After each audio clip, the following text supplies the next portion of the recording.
শিক্ষার্থীদের নতুন দল ঘিরে রাজনীতিতে নানা সমীকরণ। দর্শক, একটি আলোচনা চলছে দ্রুত নির্বাচনের লড়াইয়ে একা বিএনপি। সরকার সম্ভাব্য সময় বললেও দিচ্ছে না পথনকশা, মানে রোডম্যাপ।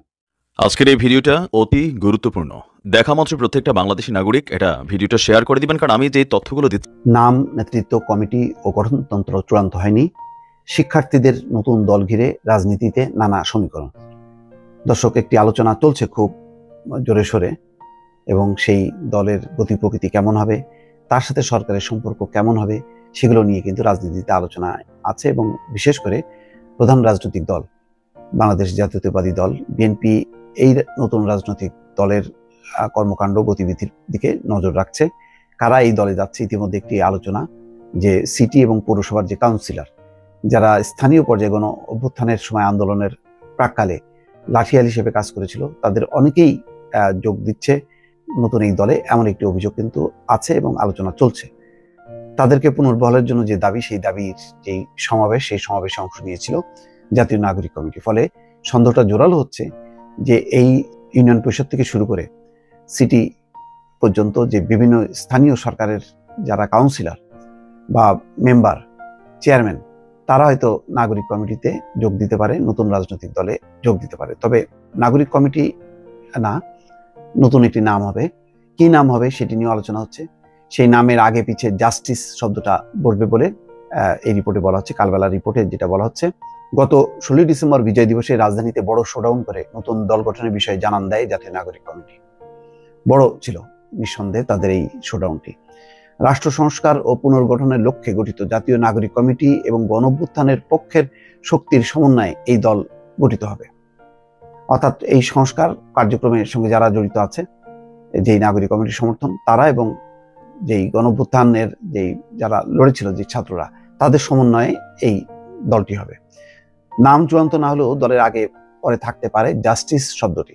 তৃণমূল পর্যায়ে কমিটি গঠন শেষে ফেব্রুয়ারি নাগাদ ঘটতে পারে দলের আত্মপ্রকাশ। অনেকে বলে যে জাতীয় নির্বাচন পেছানোর পেছনে এটা একটা কারণ, যে নতুন রাজনৈতিক দল সংগঠিত হওয়ার পর তারা নির্বাচনে অংশ নেবে এবং সেই নির্বাচনে যাতে তারা ভালোভাবে পার্টিসিপেট করতে পারে, সেই কারণেই হচ্ছে নির্বাচনের তারিখটা পেছানো হচ্ছে, যত দূর বাড়ানো যায় তেমন একটি প্রচেষ্টা রয়েছে বলে কেউ কেউ বলছেন। বাংলাদেশের রাজনীতিতে নতুন ধারা যুক্ত করতে যাচ্ছে, শিগগিরই নতুন একটি রাজনৈতিক দল গঠন হতে যাচ্ছে। বলা হচ্ছে রাষ্ট্র সংস্কার ও পুনর্গঠনের লক্ষ্যে জাতীয় নাগরিক কমিটি ও গণঅভ্যুত্থানের পক্ষের শক্তির সমন্বয়ে এই দল গঠিত হবে, যার লক্ষ্য ফ্যাসিবাদী ব্যবস্থার বিলোপ এবং নতুন রাজনৈতিক বন্দোবস্তে এক দফা দাবির আকাঙ্ক্ষাকে ধারণ করে দেশ ও জাতির সমস্যা সমাধান। তবে দলটির নাম, নেতৃত্ব, কমিটি, গঠনতন্ত্র এবং অন্যান্য আনুষঙ্গিক বিষয় এখনো চূড়ান্ত হয়নি। এ বিষয়ে কার্যক্রম চলমান রয়েছে বলে জানান সংশ্লিষ্টরা। তবে একটি সূত্র বলছে, যেহেতু বৈষম্যের বিরুদ্ধে সর্বক্ষেত্রে ন্যায় বিচারের পক্ষে তাদের আন্দোলন, তাই দলের আগে পরে জাস্টিস শব্দটি থাকতে পারে। এই দলের ছাত্র জনতার আন্দোলনের নেতৃত্ব দেওয়া প্ল্যাটফর্ম বৈষম্য বিরোধী ছাত্র আন্দোলনের ব্যানারে সরাসরি সংযুক্তি না থাকলেও প্ল্যাটফর্মটির অনেকেই অংশগ্রহণ থাকবে বলে জানা গেছে। এমনকি বৈষম্য বিরোধী ছাত্র আন্দোলনের প্রতিনিধি হিসেবে অন্তর্বর্তী সরকারের দায়িত্বে থাকা কোনো কোনো প্রতিনিধির নতুন দলে সম্পৃক্ত হতে পারেন বলে গুঞ্জন রয়েছে। তবে অন্তর্বর্তী সরকারের যদি আসিফ মাহমুদ বা নাহিদ ইসলাম তারা যদি যোগ দেন, বা আদিলুর রহমান খান, আমি জানি না ঠিক, তবে তারা কি থাকতে পারবেন কিনা, কারণ তখন তো একটা রাজনৈতিক দল, সেই দলের কেউ তো সরকারে থাকতে পারে না। হয়তো তারা পদত্যাগ করেন, কোন একটা তো নিশ্চয়ই সম্মানজনক যেটা হয় সেটা করতে হবে। এটা ঠিক, বাংলাদেশের বাস্তবতা একটা রাজনৈতিক দল দরকার। আওয়ামী লীগের রাজনীতির যে শূন্যতা, সেই শূন্যতা পূরণ করার জন্য নতুন রাজনৈতিক দল দরকার, নতুন চিন্তা ভাবনা দরকার। বাংলাদেশের রাজনীতি বহুদিন আওয়ামী লীগ কেন্দ্রিক এবং বিএনপি কেন্দ্রিক। তার বাইরে যদি একটি গণতান্ত্রিক রাজনৈতিক দল সংগঠিত হয়, তাহলে সেটা খারাপ না, কিন্তু এটা বুঝতে হবে যে এটা যাতে কোনোভাবেই এর ভিতরে ষড়যন্ত্র বা চক্রান্ত ভর না করে, সরকার যাতে নিরপেক্ষভাবে চলতে পারে, তা নাহলে সরকারের সাথে বিএনপির যে দূরত্ব বা ভুল বোঝাবুঝি, সেটা কিন্তু আরো বাড়তে থাকবে। দর্শক, একটি খবর, দ্রুত নির্বাচনের লড়াইয়ে একা বিএনপি। সরকার সম্ভাব্য সময় বললেও দিচ্ছে না পথনকশা, মানে রোডম্যাপ।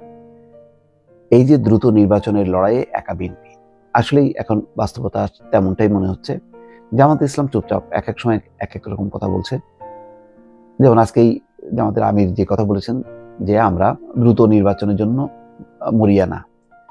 অন্যদিকে বিএনপি বলছে যে যত তাড়াতাড়ি নির্বাচন হবে তত তাড়াতাড়ি সংকট থেকে মুক্তি পাবে দেশ। নানা রকম সমস্যা তৈরি হচ্ছে নির্বাচিত সরকার না থাকার কারণে।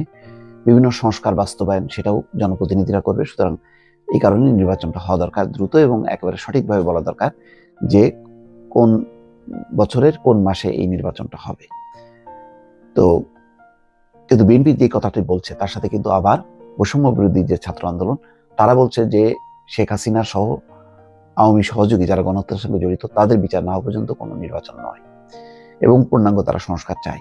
এই টানাহেঁচড়ার মধ্যে কিন্তু বিএনপি পড়ে গেছে। অন্যান্য রাজনৈতিক দলগুলো খুব সোচ্চার না, বিএনপি যতটা সোচ্চার অন্যরা সোচ্চার না।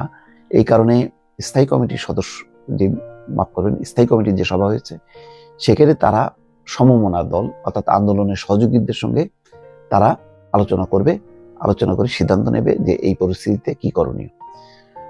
নির্বাচনের আগে প্রয়োজনীয় সংস্কারকে গুরুত্ব দিচ্ছে জামাত ইসলাম। অভ্যুত্থানের সূত্রপাত ঘটানো ছাত্র নেতৃত্ব আওয়ামী লীগের বিচারের আগে নির্বাচন হতে দেবে না বলে ঘোষণা দিয়েছে। চরমনায় পীরের নেতৃত্বাধীন ইসলামী আন্দোলনও অগ্রাধিকার দিচ্ছে সংস্কার। যেসব দল বিএনপির কাছ থেকে আগামী নির্বাচনে আসন ছাড় পাওয়ার প্রতিশ্রুতি পেয়েছে তারাই দ্রুত নির্বাচনের দাবি জানাচ্ছে, অন্যরা দিচ্ছে না। তারা যারা বিচ্ছিন্ন কিছু ছোট রাজনৈতিক দলগুলো তারা দিচ্ছে যে ঠিক আছে বিএনপি নির্বাচন করলে তাদেরকে যেহেতু আসন ছাড় দেবে তারা তাগাদা দিচ্ছে। কিন্তু অন্য রাজনৈতিক দল বাম গণতান্ত্রিক ফ্রন্ট, সিপিবি বলি, বাসদ বলি, অথবা এমনকি জাতীয় পার্টিও চুপচাপ। জাতীয় পার্টি এখন তাদের ব্যাপারে তারা বিচ্ছিন্ন হয়ে আছে, কিন্তু তারাও কিন্তু নির্বাচনের জন্য জোর দিচ্ছে না। জামাত ইসলাম দিচ্ছে না। সবার বক্তব্যের মধ্যে আছে সংস্কার, কিন্তু বিএনপি সংস্কারের কথা বলছে, এটাও সত্য। পাশাপাশি তারা চাচ্ছে যে দ্রুত নির্বাচন। এখানে বলা হচ্ছে সমকালের যে রিপোর্ট বারবার তাগাদা দিলেও বিএনপি নির্বাচন দেওয়ার বিষয়ে সময়সীমা বেঁধে দেয়নি। বিএনপি কেন নির্বাচনের জন্য তারা দিচ্ছে এই ব্যাখ্যা দিয়েছেন দলের ভারপ্রাপ্ত চেয়ারম্যান তারেক রহমান। গত বুধবার তিনি বলেছেন, অনেকে বলেন আমরা শুধু ভোটের কথা বলি, আমরা রাজনীতি করি, আমরা ভোটের কথা বলবো, এটাই স্বাভাবিক। রাজনৈতিক সূত্রগুলো বলছে যে নির্বাচন নিশ্চিত জয়ের সম্ভাবনা ও পরিস্থিতির অবনতির আশঙ্কাতেই বিএনপি দ্রুত নির্বাচন চায়। অন্য দলগুলোর এককভাবে জয়ের সম্ভাবনা ক্ষীণ বলে ভোটের জন্য তাদের তাড়াহুড়ো কম। এই বিষয়টি যদি একটা ফয়সলা না হয় তাহলে তো সত্যি সত্যি অনেক কাঙ্ক্ষিত পরিস্থিতি তৈরি হতে পারে। নির্বাচিত জনপ্রতিনিধি ছাড়া, নির্বাচন ছাড়া একটা দেশ বেশি দিন চলতে পারে না। পশ্চিমা দেশগুলো কিন্তু চাপ দেওয়া শুরু করবে, সেটা বিব্রতকর হবে। সুতরাং নির্বাচনের একটা সম্ভাব্য তারিখ হওয়া উচিত, সুনির্দিষ্ট হওয়া উচিত, যে আমরা 25শে ডিসেম্বরে করব অথবা 26শে জানুয়ারি বা ফেব্রুয়ারিতে করবো। এরকম একটি সময়সীমা বলাটা সবার দিক থেকে সবার জন্য মঙ্গল। বিএনপিকেও যেমন উপেক্ষা করা হবে না, তেমনি অন্যান্য রাজনৈতিক দলেরও উচিত হবে না যে বিএনপি ক্ষমতায় যাবে সুতরাং নির্বাচন আমাদের কি, নির্বাচন হইলে হবে না হলে না হবে, এই মনোভাবটাও পরিত্যাগ করা উচিত। দর্শক ভালো থাকবেন, আল্লাহ হাফেজ।